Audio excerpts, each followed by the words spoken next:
Hello guys welcome to Sowji small kitchen. ఈ రోజు పిల్లల లంచ్ బాక్స్లోకి ఏం రైస్ చేసి పెట్టాలా అని ఆలోచిస్తున్నారా? ఇంకెందుకు ఆలస్యం అండి, పుదీనా రైస్ చేసేయండి, చిటికలో అయిపోతుంది. అలాగే హెల్త్ కూడా చాలా మంచిదండి. పిల్లలు కూడా చాలా ఇష్టంగా తింటారు. మామూలుగా పుదీనా అయితే ఆకుల్లా ఉంటాయి కాబట్టి మనం పచ్చడి చేసినా ఏం చేసినా తినట్లేరు అనుకుంటే, ఇలా మనం పుదీనా రైస్ చేసి పెట్టామనుకోండి, చాలా అంటే చాలా టేస్ట్గా ఉంటుంది. కాబట్టి లంచ్ బాక్స్ మొత్తం కంప్లీట్ చేసుకొని తీసుకొస్తారండి ఇంటికి. అంత టేస్ట్గా ఉంటుంది.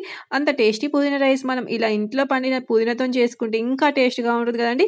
మనకు చిన్నపాటి ప్లేస్ ఉన్నా గానీ, ఒక కుండీ పెట్టుకొని దాంట్లో చిన్న మొక్క పుదీనా మొక్క పెడితే మనకెంత ఫ్రెష్ పుదీనా వస్తది కదా! చూస్తున్నారుగా మా ఇంట్లో చిన్న కుండీ పెట్టి దాంట్లో ఒక పుదీనా మొక్క పెడితే ఎంత ఫ్రెష్‌గా పుదీనా అనేది ఎంత బాగా వచ్చిందో. అంటే ఈ పుదీనా మొక్క పెట్టుకోవాలంటే మనకు ప్లేస్ ఎక్కువగా ఉంటేనే పెట్టుకుంటాం అని అనుకుంటాం గానీ, అవసరమే లేదండి. చిన్న కుండీలో పెట్టినా గానీ ఈ పుదీనా మొక్కని ఎంత బాగా వస్తదంటే చాలా బాగా వస్తదండి. చూస్తున్నారుగా ఈ కుండీలో మనకెంత మంచి ఫ్రెష్‌గా పుదీనా అనేది వచ్చిందో, ఆ ఫ్రెష్ పుదీనాని అప్పుడే చెట్టు మించి తెంపుకొని మనం మంచిగా ఫ్రెష్‌గా పుదీనా రైస్ చేసుకుంటే ఇంకా టేస్ట్‌గా ఉంటదండి. ఎలాంటి మందులు వేయకుండా ఇంట్లో నేచురల్‌గా వచ్చిన పుదీనా అండి. చాలా మంచి స్మెల్‌తోని చాలా అంటే చాలా బాగా వచ్చిందండి. చూస్తున్నారుగా ఎంత ఫ్రెష్‌గా ఉందో, అప్పుడే చెట్టు మించి తెంపాము కాబట్టి చాలా ఫ్రెష్‌గా ఉంది. ఇలా తెంపుకున్న పుదీనాని మంచిగా వాటర్‌లో బాగా వాష్ చేసుకోండి. మన చెట్టు మించి తెంపుకున్నాం కాబట్టి ఒక 2 టైమ్స్ వాష్ చేసుకుంటే సరిపోతుందండి. ఎలాంటి మందులు కూడా యాడ్ చేయలేదు కదా మనం పుదీనాకు. ఎందుకంటే మనం బయట కొనుక్కొచ్చుకున్న పుదీనా అయితే మొత్తం మందులు వేసి పండిస్తారు. కానీ ఇంట్లో పండిన పుదీనా కాబట్టి ఎలాంటి మందులు లేకుండా ఫ్రెష్‌గా మనకు వచ్చింది కాబట్టి మనం ఒక 2 టైమ్స్ వాష్ చేసుకుంటే సరిపోతుంది. అలా వాష్ చేసుకున్న పుదీనాని మిక్సీ జార్‌లో కొంచెం వాటర్ వేసి మనం పేస్ట్ లాగా చేసి పక్కకు పెట్టుకోండి. ఇప్పుడు గ్యాస్ పైన ఒక బౌల్ పెట్టి దాంట్లో కొంచెం ఆయిల్ వేసి, ఆయిల్ హీట్ అయిన తర్వాత మినపప్పు, శనగపప్పు, అలాగే జీలకర్ర, ఆవాలు ఇవన్నీ కూడా వేసి ఆయిల్‌లో లైట్‌గా ఫ్రై చేసుకోండి. అలాగే కొంచెం పల్లీలు కూడా వేసుకోండి. పిల్లలైతే పల్లీలు ఎక్కువగా వేసి తింటారనుకుంటే పల్లీలనేవి కొన్ని ఎక్కువగా వేసుకోండి. పల్లీలు ఎక్కువ వేయడం వల్ల మనకు పుదీనా రైస్ కూడా చాలా టేస్ట్‌గా ఉంటుంది. మధ్య మధ్యలో పల్లీలు తగులుతుంటే ఆ టేస్టే వేరండి. చాలా అంటే చాలా బావుంటుంది. ఇలా పల్లీలు కూడా వేసిన తర్వాత మనం ఆయిల్‌లో కొద్దిగా లైట్‌గా ఫ్రై చేసుకొని, అలాగే కొన్ని ఎండుమిర్చి, కొన్ని పచ్చిమిర్చి కూడా వేసుకొని, పచ్చిమిర్చి వేసేటప్పుడు ఆయిల్‌లో మధ్యలో ఘాటు పెట్టి వేయండి. లేకపోతే పచ్చిమిర్చి ఆయిల్‌లో వేస్తే మొత్తం మొఖం మీద చిల్లిపోతాయి. అందుకోసం మధ్యలో ఘాటు పెట్టి వేసామనుకోండి ఆయిల్‌లో అస్సలు చిల్లవు. ఇలా పచ్చిమిర్చి, అలాగే ఎండుమిర్చి ఇవన్నీ కూడా ఆయిల్‌లో కొద్దిగా లైట్‌గా ఫ్రై అయిపోయిన తర్వాత పసుపు కూడా యాడ్ చేయండి. మనం అన్నానికి పసుపేమి కలపట్లేం కాబట్టి మనం పసుపనేది ఇందులోనే వేసుకుంటే తాలింపులో సరిపోతుంది.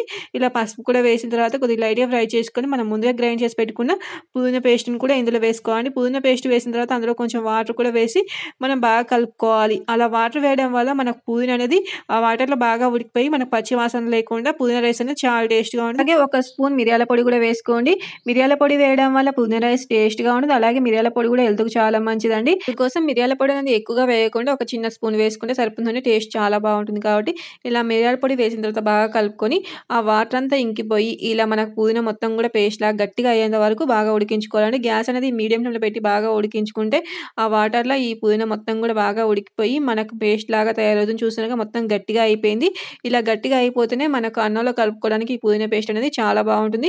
ఇందాక మనం అందులో సాల్ట్ వేయలేదు కాబట్టి ఇప్పుడు గ్యాస్ ఆఫ్ చేసిన తర్వాత కొంచెం సాల్ట్ కూడా వేసుకోండి. సాల్ట్ అనేది మనం తాలింపులో వేయడం మర్చిపోయినా గానీ అన్నం కలుపుకునేటప్పుడు అన్నంలో కూడా యాడ్ చేసుకోవచ్చండి. ఇలా సాల్ట్ కూడా వేసిన తర్వాత మనం అది మొత్తం పేస్ట్ అంతా పక్కకు పెట్టుకొని ఇప్పుడు అన్నాన్ని మొత్తం కూడా బాగా చల్లార్చుకున్న తర్వాత ఇప్పుడు ఈ పుదీనా పేస్ట్ మొత్తం కూడా అన్నంలో వేసి బాగా కలుపుకోవాలండి. అన్నం అనేది ఎప్పుడైనా పొడి పొడిగా వండుకోవాలండి. ఇలా పుదీనా రైస్ చేసుకోవాలంటే మనం మెత్తగా వండుకుంటే పుదీనా రైస్ అనేది అస్సలు బాగోదు. అందుకోసం అన్నం ఎప్పుడైనా పొడి పొడిగా వండుకుంటేనే మనకు పుదీనా రైస్ చేసుకుంటే చాలా అంటే చాలా బాగుంటుందండి. ఈ పుదీనా రైస్ పిల్లలకు లంచ్ బాక్స్‌లో చేసి పెడితే ఎంత బాగా ఇష్టంగా తింటారో, చాలా అంటే చాలా ఇష్టంగా తింటారండి. హెల్త్‌కి చాలా మంచిదండి పుదీనా అనేది.